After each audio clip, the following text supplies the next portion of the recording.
want to do kind of like a Paul Galassi Master of Kung Fu type montage here, where you can see this is just roughed out because I was trying to draw in the car. But this will be grown up Turbo here, and then young Turbo here, and this will be the orphanage on fire with some title graphics, and just explaining a little bit about how she got used to being a fighter. And it says, I've gotten used to the smell of blood, but it wasn't always this way before the depopulation, before the RM mutiny, before the rise of the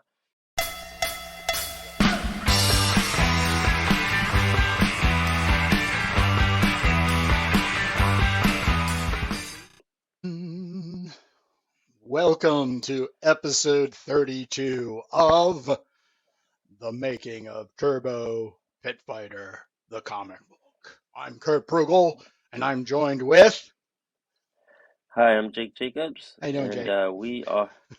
Hey guys, hey everybody. Thanks for tuning in. We're making a comic book live on the air here, little by little, day by day, and it's fun. We're making this sci-fi post-apocalyptic romance story featuring Turbo and the Trophy Girl. And well, that wasn't a good shot of Turbo. Here's Turbo right here, pummeling the crud out of somebody. Yeah, Um, I have two over here. I got them over here. This is the end of page 17 for me. 80% of the way on, but I'm heading to page 18. So, here's more of a splash page there of you Turbo. go. There you go. Yeah, this was something I inked and never colored, but one day this could be a pinup or something. Well, I want a copy But of that. I want a copy of that because I want to ink that. I'm dying to ink that. Every time I see it, I'm well, like, it's already in like this rolling ball pen, but maybe this should be colorized or something. but I want to throw my skills on it. Your 2 cents? Okay, well I My could send skills. you a ghosted. Yeah, I could send you a copy. You could ghost it. Yeah, yeah, yeah. So yeah, I'm on page 8. I'm all the way down. Oops, no, I'm on page 9. I'm all the way down at the bottom of page 9. I'm doing this panel here where Turbo is bowling for dollars. She's chucking this dude out the back door of the van and knocking out 2 motorcycles. And I'm just kind of embellishing here. And one thing I notice that really slows me down is I keep just checking every little bit of continuity. Like, what was this bad guy wearing in the last panel? What was the position of, the motorcycles? Does the background make sense? Does it have enough? Some of my complaints about comics nowadays is that, you open it up and I think comics are not enough pages, and I know they're labor intensive, but 18 pages of story isn't great. The classic Marvels were like 20 something pages, and so today's comics just have more ads or else less paper, less pages. And then, the pages that are there, I keep saying over and over, it's just people standing around, Yep. people talking, and I know you need your story, but where's the action? Where's the, sequential, moments of storytelling? They go from this to that, to this to that, to this to that. And you open up a typical comic. I have tons of comics here I could show you where it's just people standing around and then, they're posing looking like badasses without actually kicking any ass. So we're trying to make our comic, a little bit different, a little bit better. I know there's tons of different comics with different creators. And I know I'm broad brushing like the typical comic, but just disappointing. I want to see like great art and great um, time immemorial stories. Stories that last the test of time and they can be reprinted and go on for generations and generations. Like I was just in a bookstore yesterday in New Paltz and I saw they had this reprint edition of Thor comics Black and white only, which was interesting because that means they didn't have to pay somebody to recolor the whole thing. And it was all like the John Buscema years when he took over from Kirby, and it was like that whole next what do you call handing the baton Generation. era. Yeah, and I looked, and sure enough, there's plenty of action. Lots of ass kicking and lots of story. This happens, that happens. And it isn't like, Thor talking to Jane Foster and, contemplating the fate of, sliced cheese or whatever. It's just like, let's see some things going on.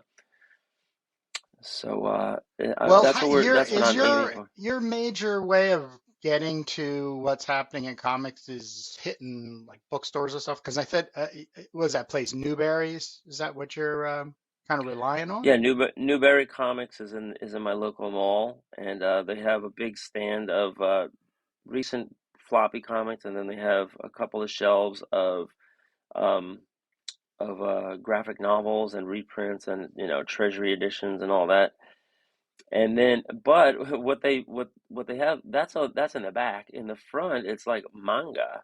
They have like these three huge racks of manga, and they're all like sideways, so that you just look at the spine, and every once in a while there's like a new release that's turned front ways, so you can see the whole cover. And then the rest of the store, it's merch, right? I mean, they sell vinyl records, too, but and record players, but they Hmm. sell everything from posters to mugs and buttons and those freaking things I hate. What are they called? POW or those Pops. pops? Yeah, they those pop things. They somehow have room for that. Um, and they have a lot of cool shirts and a lot of like even like socks you can buy with characters and all kinds of stuff, kind of like a hot topic, as far as like wearable things. And I know they're just trying to make money. I don't fault them, but I'd love to see. I mean, they don't have any back issues, so it's not like one of those kind of comic stores. And it's called Newberry Comics. So, they're a chain. I don't know how many branches they have, but um, that's what passes for my local comic store nowadays. Yeah, I completely depend on Instagram. Other than, and that's only for what I would refer to as modern and new books.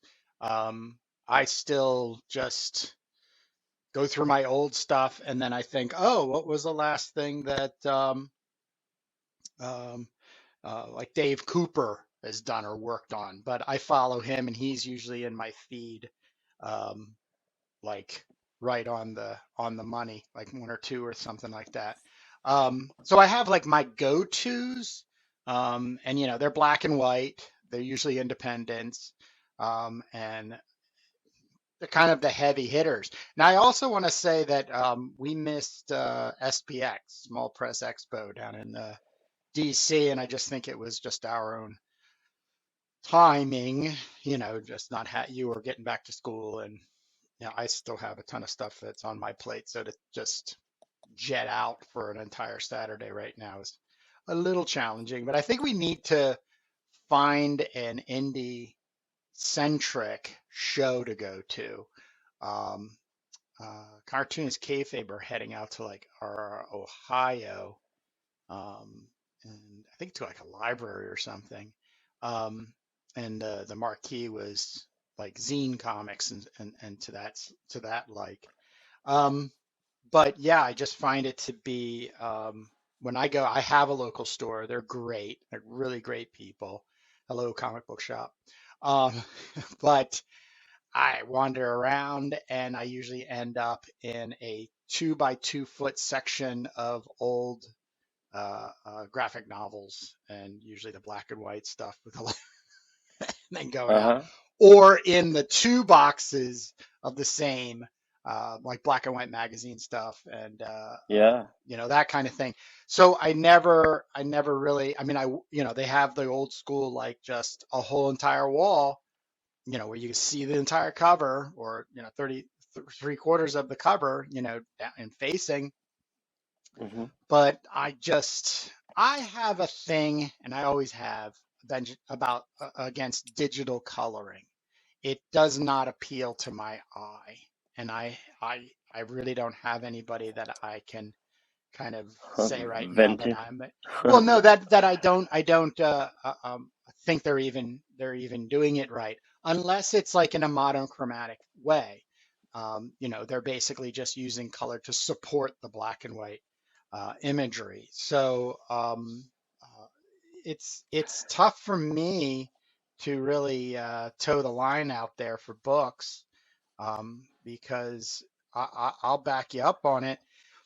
It's a lot of talking heads, and I know people want to say things, but write a book.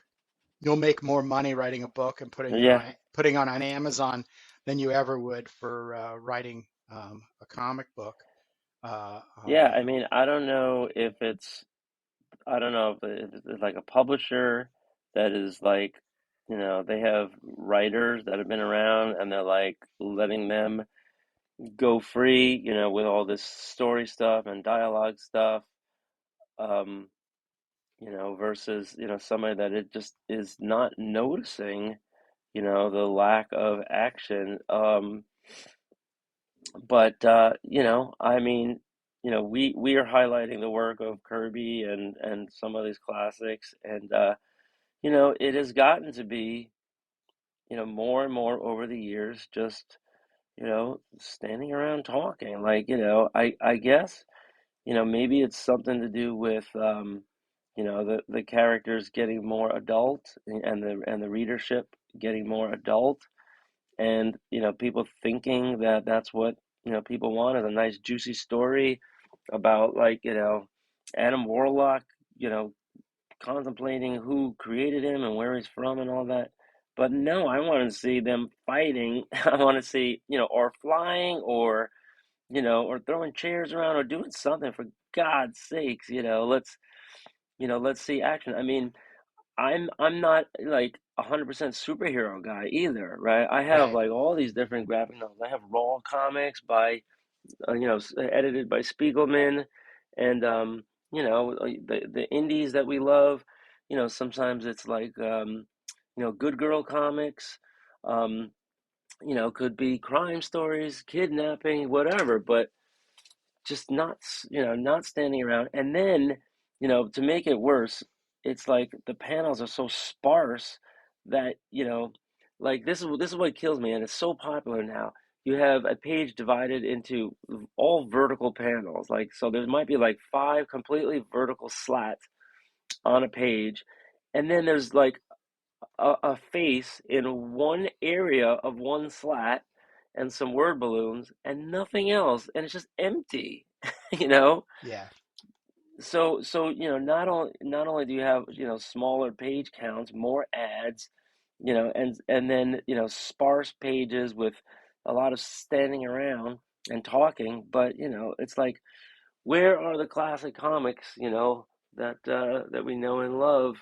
Like, we're gonna do this in our Commandy episode today, and we break down what makes those old Kirby's so good. How it keeps a story moving. Well, How. let me jump in just a second, because I think this is the central point of what you and I end up probably perceivable to other people bitching and moaning about: storytelling.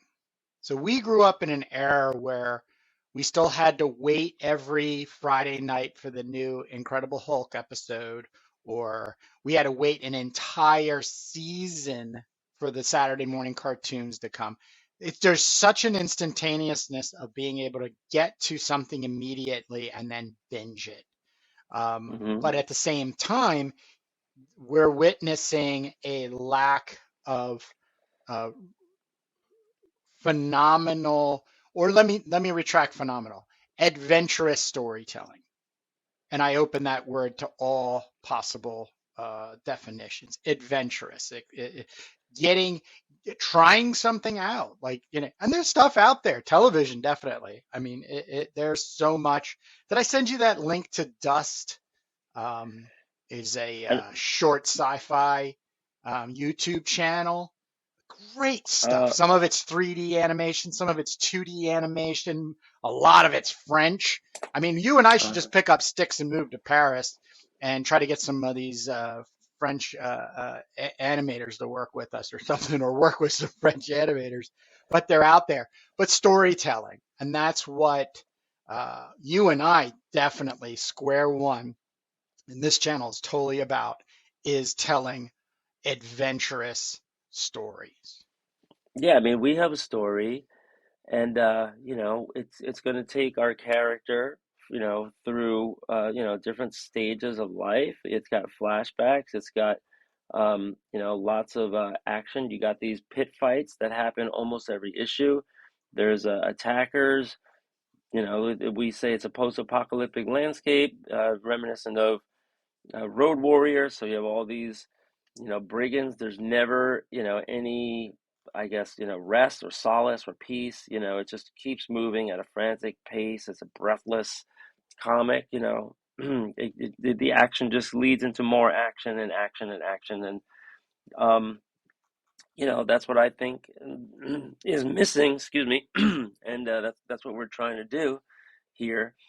Um, and and the fact that we're going to have 30 pages of story. Oh, and by the way, I just decided Uh-oh. um The to memo. yeah, I got my roughs here. Uh-oh, I think this little page was tossed around here.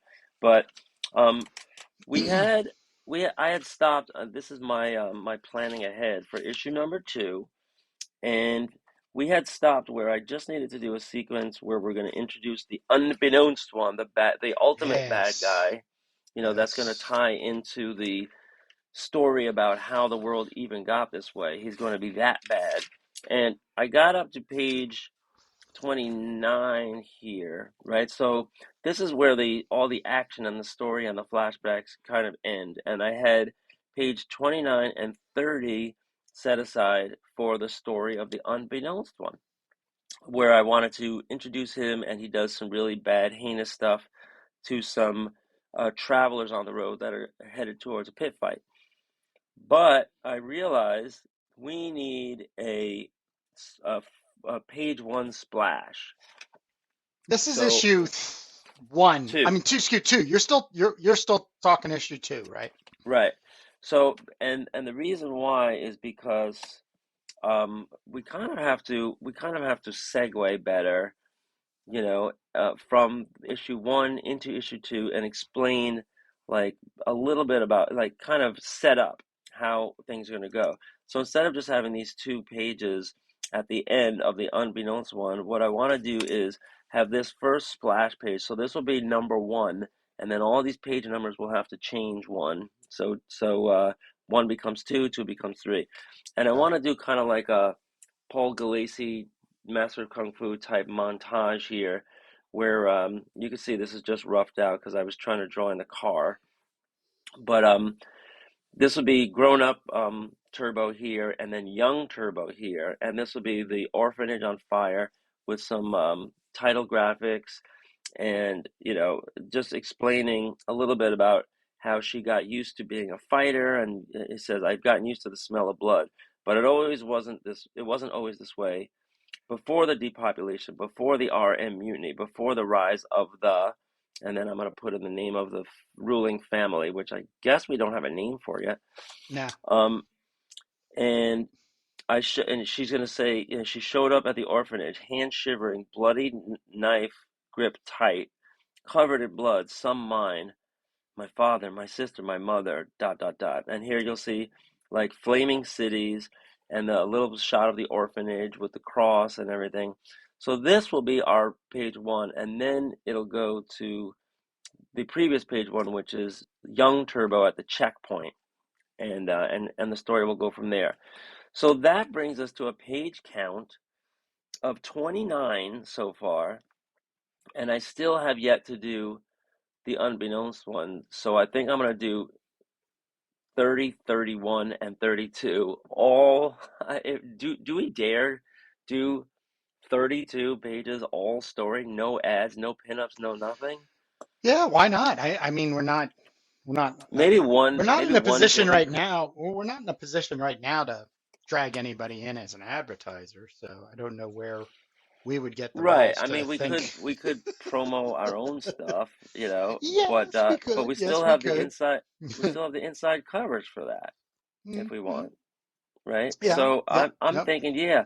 And this is what I mean. I mean about, value. When I pick up an old Marvel and it's like giant size, like right here, I got giant size Defenders number. What did I buy the other day? I got a run of giant size Defenders, and no, I didn't pay $10 for that. I got a break on that. But here's giant size Defenders one and two and three and four, and how many pages of story is it? So it's basically like just a comic with some extra reprint stuff stuck in the back, right? No, wrong. When I was counting the pages on a Master of Kung Fu, it was well more than 25 pages of story. So let's see, one, two, three, four, five. I'm not counting Ed's. 6, 7, 8, 9. You notice all the artwork. 10, 11, 12, 13. I love Nighthawk.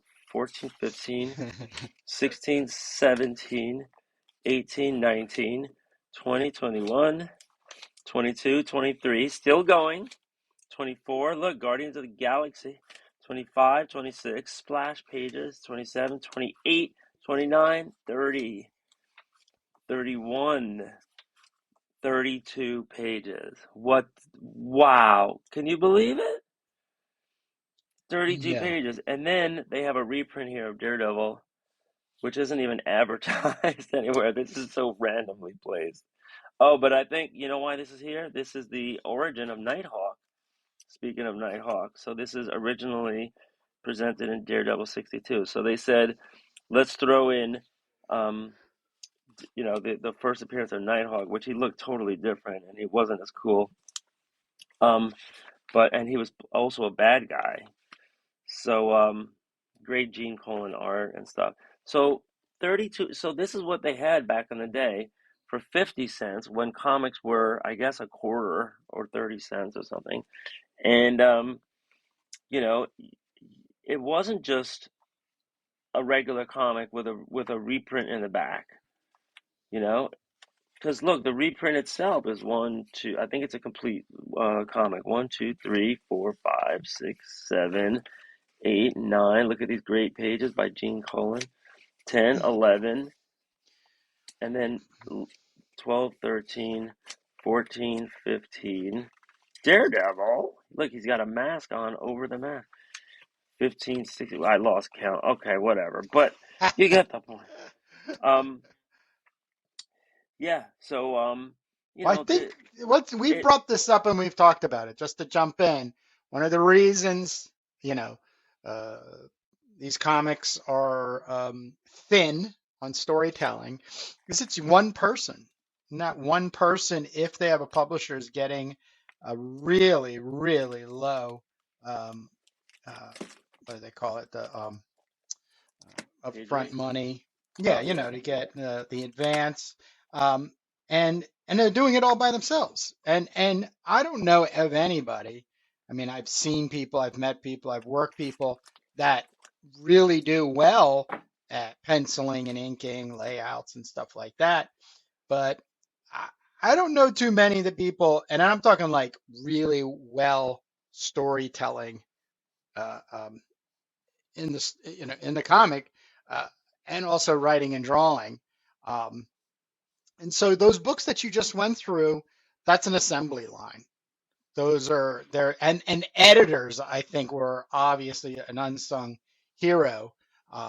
Most here nowadays, editors just okay, okay, okay, Yeah. okay, or they're just not going to, you'll pitch something, and they're just not going to go with it. They're just like, meh. They'll look at it and they'll go, meh, and so it's tough. I'm we talked about this in the last episode. that I titled "Comic Books Suck." Um, Yeah. we're in a position now where you and I, and just to remind everybody, Jake and I only meet on Sundays at 11 here on Riverside Podcasting website for an hour, and doing this, and then we do breakout videos afterwards. And right now we're working on Commandy, but we have a life and everything, but we also have recognized that as we're growing older, um, why not work together? And so Jake gave me a call, and of course I said yes, as I always have. Let's work together. I'll ink and help write, kind of play around with the stories and stuff. Um, and let's see where we get to. So, I think that's a big play for right now is I think comic books, and it's to answer a question earlier, YA stories, like books, got really popular, I would say, I don't know, 10 years or something ago. I don't have children, so you could speak to this better than me.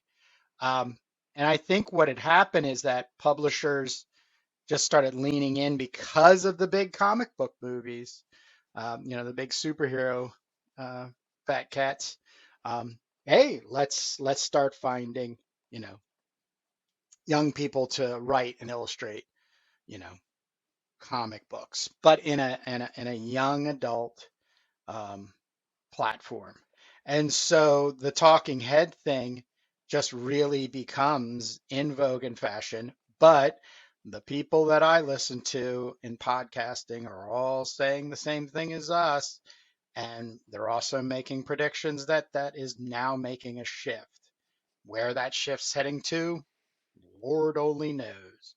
Um, but it has to have some bearing towards telling a good story and having good art and attracting um, the right people, and right being people that are interested in this type of stuff, and they're going to throw a couple of bucks our way. Yeah, I mean, I keep thinking about like, some game-changing graphic novels like The Watchmen, Sin City, Yep. and they've really brought something to the table. You have, something original. You have, some real eye candies that, every page is something to look at. And, Watchmen was pretty text heavy. There's a lot to read, a lot of story, a lot of subplots, and a lot going on. But but Jesus, there was no like wasted space, those panels, those pages are full, and there's so much stuff packed on every page. There's a lot going on, and Alan Moore is just sick with the panel to panel descriptions. I've heard. I yeah, haven't and the seen them artist on too. that was Dave Gibbons, and he had quite a job, filling everything up and fitting everything in, and sometimes it was like these big sweeping pages, a lot of text, a lot of space here. You have to balance it out. Like I have some text here, some text here, some text here, some text here. That's it. It's a little bit of text, keeps everything moving. Sometimes there's more text than others, and sometimes you need it, right? Sometimes you have to catch up and explain something, and instead of doing like 3 pages, you could just have a paragraph of text, right? So you got to put that in. Sometimes you even like put it in a scroll, or you put it in like an ad, or Watchmen had some very innovative ways that they were doing that. Um, but it was something new, it was different, it was a breath of life, and we just have so many like superhero comics and sci-fi adventure comics, whatever, that are just following this really just tired format that I hope that this comic, when it comes out, that some people will find it a breath of fresh air, and can't wait till we finally have a printed copy in our hands so we can start going around and saying, hey, here's issue 1, and issue 2 is on the way. And it isn't just, it is a collaborative. It isn't just one person. Um, Although we're only two, so that's almost as bad as one. And yeah, Ah, why would you say that? Why is it? Why you say because that? these comics that used to come out are huge teams of people. They called it the bullpen because it was like a team, and then you had all these like backbenchers that would come in, and whenever there was a deadline, you had plenty of hands available to finish everything up, hurry it out the door.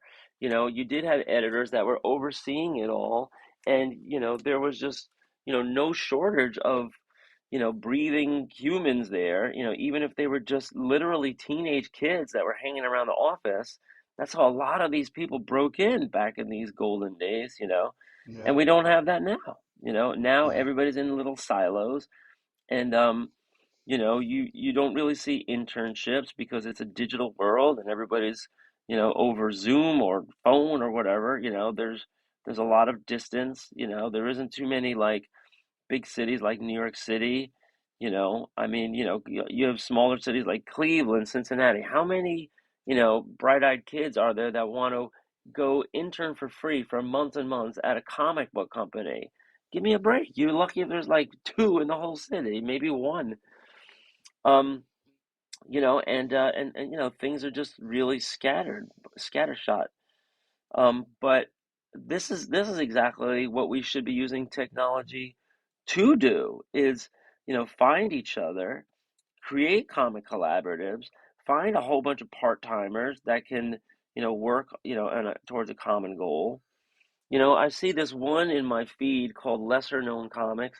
I don't know very much about them, ironically, but um, they seem like they're trying to like put together a bunch of titles, and then therefore that means they have a bunch of creators, and they're probably weekend warriors, or they're probably just or maybe they're students or young or whatever or retired, who knows, but um the ability to support your habit and make comics so that you can get to the point where you can publish them and market them, because that's labor intensive. It's a blessing. And it's too bad that there aren't more companies like you know, Archie comics, or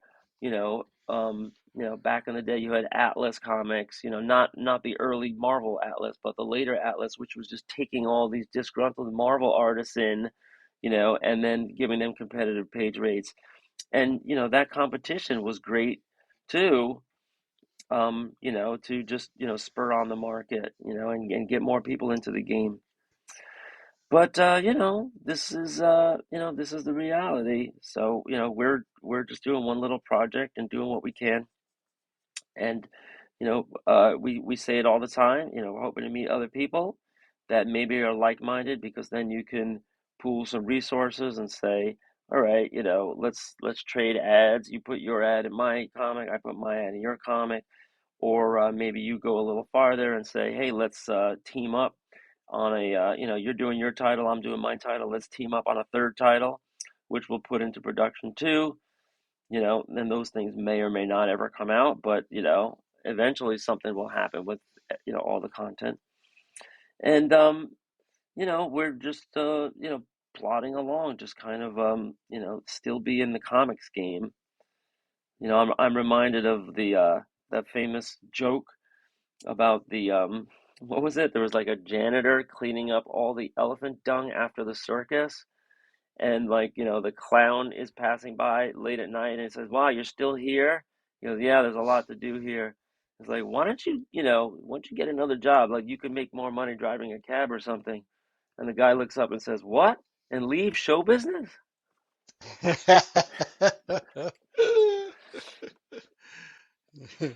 So Yeah, so yeah, we that's a definitely whole we nother. we definitely do it for the love here, and guilty as charged, and we'd love to hear from other people that are also in this kind of addiction or obsession, whatever you want to call it. um but yeah, there's little expos and little conventions happening all the time, and you could find other people and you can find fans. I'm I'm really weighing whether or not to go to Saratoga, New York in November, I think 11th, 12th, because we don't have anything to sell yet. But just to go do the tables. And then I was also thinking about having an artist table where you just sit there and draw, and then people hire you to do sketches. But you and I have done that before. I don't know if that's the best use of our time right now. Boring. Boring. Yeah, he's against I it, can't but stand. I can't stand it. I well, literally. yeah. I I mean, get it it, depends how but I think curmudgeonly you are. it takes so much of your time and energy. And then the other thing is that, most of the characters out there that people want commissions for, I have zero interest in. And I Well, they don't want know Red anything Son. about them. Yeah, they want Red Sonja, I think. I think that's the bottom Yeah. line. But if you Yeah. if you make a few ahead of time, then they'll leave you alone. I mean, it depends. Like, that's what happens. You meet comic book creators, and yeah, some comic creators are the biggest curmudgeons, on the planet that you ever want to meet. And, they're there to sell the stuff that they brought and nothing else, and they might just be there like signing things, or they might just be there working on a project and they want to just use that time. But they also want to, be visible, and, meet people in their own way. Some people are the opposite. They're like, effervescent, and they're like, hi. And every time you pass by, it's like, oh no, they're going to ask me to buy their freaking comic, you know? Yeah. So, you have a Hey, little bit of it. what are you into, buddy? What are you Right. into, buddy? Right. You Yeah. Do you know? want to see our latest edition of blah, blah, blah? No. Um, and then, there's also people, and, one of the most worthwhile things for me, at a comic convention is for an editor to sit there and review portfolios and give, real honest advice to people. And, as brutal as it may be, like, you got to work on your anatomy, buddy. You're not there yet, all that kind of stuff. Um, I remember when I did it, and I got I some think good advice. that's why DC and Marvel are not, they don't have booths at major shows. They don't want to, Well, none of yeah, those they editors want have to the sit there answer. and listen to, I want to draw Spider-Man. I want to draw Spider-Man. Right. Well, yeah, I mean, yeah, they kind of systematized it all. So if you want to audition, you could just download things, and they have all these guidelines. But Marvel and DC are definitely going to have giant, not even booths, I would call them flotillas, that they're going to have in the Jacob Javits show, which is Hmm. coming up very soon. I think just 2 weeks. I don't know. It's sometime in October. And I've been hearing like it is so pre-sold, and it's going to be oversubscribed. It's going to be elbow to elbow. Um, and I don't even know if you want to go anywhere near there. And there's going to be Jedi warriors walking around with Boba Fett, and like hot manga girls with pigtails, and it's going to be great. But it's good, I don't know. I just, if this is for us, like, we're small indie creators, and we're working hard to get something out first, so that we can, then have all this kind of fun stuff later. So, that's where we're at. And so right now it's all about the story, it's all about the art, it's all about getting into this, um, planning ahead. I also did some sketching on the Mask of the Unbeknownst one, and he definitely needs to be masked, because if anybody saw his face, they would know that he was like the son of the patriarch that created all problems in the first place, when they gave the order to just like wipe out whole areas. So, in this world that we've created, I'm just looking for where these pages are. Oh, I think it was right up at the beginning. In this world that we've created, um, yeah, here, I kind of like this. It reminded me a little bit of Kang the Conqueror, or from the Avengers. Is that the guy's name? But then I got this, and this is just a rough sketch I made in the car. But he'll have like these little dread things with little beads, and he's had this big leather mask. And I don't really show it here, but we want to have like a lot of great black and white interplay on the leather mask, so that'll be cool, like big close-ups. And some people are going to say, hey, you're ripping off Humongous, the bad guy from Road Warrior. But no, number one, that was a metal mask, and he was just a random biker dude, slash bad guy. This guy is he's going to be a pit fighter, and he's also going to be kind of like a chaos agent slash marauder. And then in the very, very climactic issue, he is going to be the heavy that is going to be fighting Turbo, have her within inches of her death, and then get his comeuppance in the greatest climactic scene ever imagined, hopefully. But I need a name for his family, and maybe you can help out with that. And I said, what am I going to do for a name? Like, I want it to be like a family name, like, the Von Evilsteins or something. I knew you were going to go there. But yeah, but like, where do you go? So you know what I did? Because I don't know, I was just feeling stupid yesterday. I said, I want to take the letters of Osama and Trump and put them together and see what they spell. Right. So, and at first I took Bin Laden, and what does that spell? Bandline, landed bed. And then I said, let's put Trump in there, because this is like a subliminal thing, although I'm kind of outing it. And then I said, let's take Trump and Osama and put the letters so it's like Permount or the Straump or Strom Ampua or Apostrom Hmm. family. Or what do you think? I Hmm. don't know. We just need a name. Uh, It doesn't have to be like this, but it could be just need a name because we're starting, the part where we're going to be mentioning them soon. I got What, one. I what do you got got? one. Yeah. I'm willing to give it away. I've been pecking away at a story, and then I needed a big family name, and I had Dunwaller, Dunnwaller, Okay. and it's actually not a real name. Does it I have looked it a up like on. subliminal meaning? Nope, Like, nope. I was so we watch my wife and I we watch a lot, basically a British detective series. yeah, it And sounds so British. yeah, and I always like watching the credits, and especially in the openings. And you'll see names and stuff, and then of course they'll be talking, and then they'll be saying names, and they're in certain areas of England. But our family names, or I should say the ones that stick out as the most um, recognizable ones, the Rothschilds and so on and so forth. That's all British descent. You know, Yeah, I mean that so I sounds very. wanted it to have that, but then at the same time, I didn't want somebody to be able to Google Dunwaller and then find a whole family history and then try to back it up that way. Right.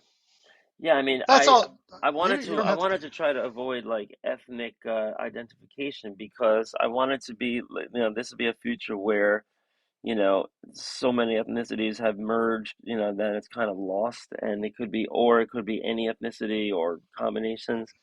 So I was just trying to make up a word, but I wanted to have a ring to it, like in the way Tolkien's characters all have great rings to their names, right? Um, and and so I was thinking like if it isn't like a scrambling thing that I do here because you just want to have some kind of like inside joke or some story to it, then maybe you have like one of these like definitional names, and this is where Denny O'Neil was telling the class about making names, and he pointed to Ralph Cramden from the Honeymooners. You know how that name comes about? that. Because you notice how their apartment was so small, it was like literally like a little closet. Crammed in. Right. And so you just take like a phonetic spelling and you're hiding a meaning. And then he pointed out like 10 great examples in literature, where this is done and it's like almost subliminal. So I don't know, I just want to have like a reason for things, and Oh, I'm totally with you on it. I think the thing then we need to discuss is more about the place that Turbo and Trophy occupy. Now, a question came up for me. uh Does Turbo Pit Fighter have to take place on planet Earth? Um, well, it's post planet Earth. So if it is, it's like, it's like Commandy-ish, where, these are just, former places. And no, I mean, I think in Pearl White Malady, I do that, a different storyline. But here, we haven't, we just making up unique names. So it's more like Gotham City rather than Manhattan, where the Marvel universe is all in New York and Manhattan and Westchester and all that. Oh, by the way, I found an X-Men index, not a reprinting, but I found an X-Men index. I have it downstairs, and it gives away the exact address of Doctor X's, Professor X's mansion for gifted youth in the very, very beginning, so that I guess Jack and Stan had made it up and printed it, so it's there in like issue number 2 or 3 or something. And I looked it up because my wife works in Scarsdale, and there's no such number, but it is a street. So it's funny, that they did Huh. that, and and here it is in stone. Now that the X-Men is like 50 years later, such an Maybe one of important. them lived in Scarsdale. Maybe, yeah, maybe back when. I don't, yeah, I'm not sure. Yeah, when it was affordable, you mean? Um, but Yeah, so there's all these like things that were they thought out ahead of time, they might have been different, but they were all, this was all kind of done on the fly at the time in real time. So, Well, um, let's play. Maybe because we're coming up at our 45-minute mark.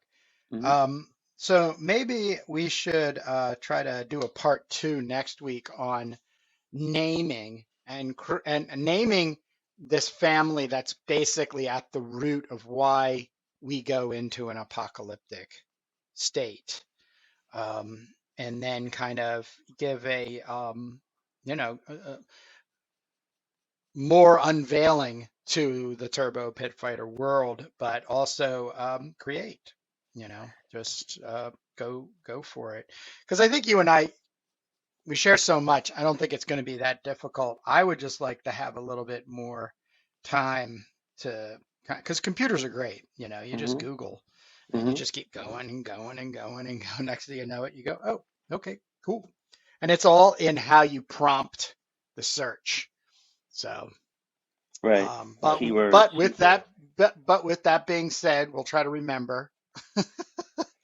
um, I'll put a note here up on my Yeah, board. the reason why this Um, came up because I was literally just thinking of the dialogue for page 1 of issue 2, and we want to right. name that family, the rise of the Yeah. blank family. Well, because And the reason I bring up the planet part is that part of what modern apocalyptic conspiracy is that either we will already be colonizing Mars, and then therefore all the wealthy will be going to Mars, and then resources will be kind of monopolized in such a restricted way that we will then kind of collapse as an Earth economy and be wanting to go, to Mars.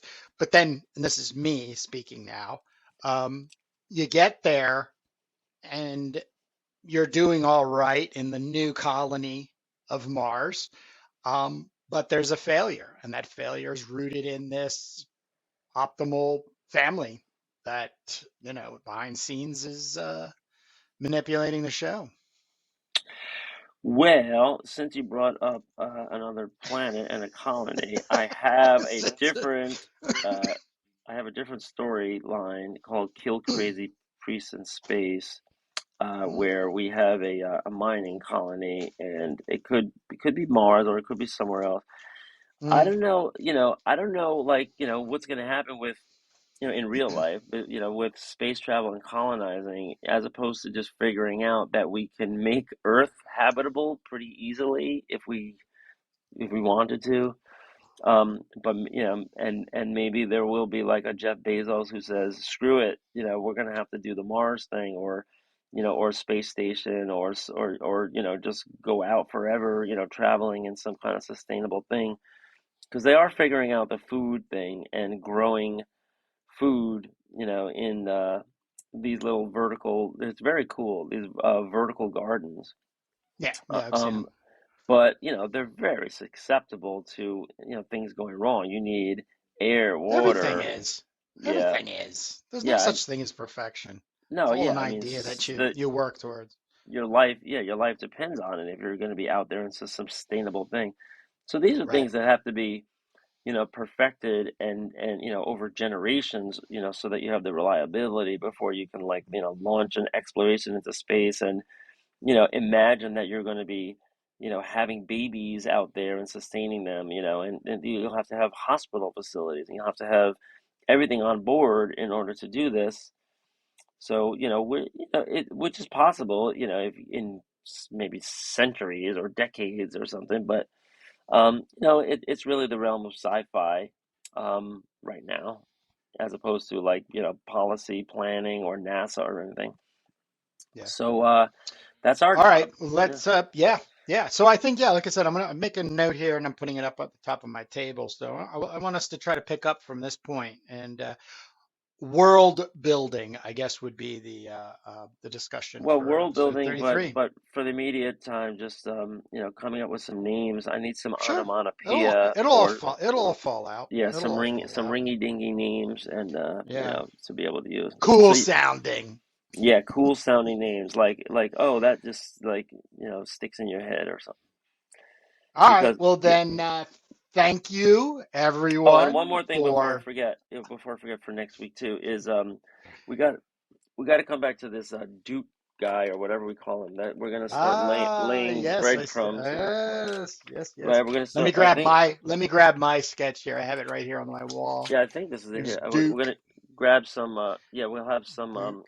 some breadcrumbs about this Yeah. Duke guy because he can also be playing a role in the mythology of pit fighting. Right. Um, and maybe who knows in the culminating scene if he'll actually surface. Who knows? Or his son or something like that. Whatever. Right. Right. We'll see. No, it's good We'll stuff. see. Yeah, Spitballing, my friends, spitballing. spitballing. And with that being said, I'll see you in a couple minutes while we're doing Commandy issue number 7. But other Yeah. than that, thank you so much, everybody, for making it this far. You're a turbo knot.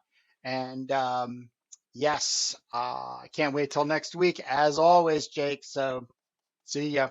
Thanks, Kurt.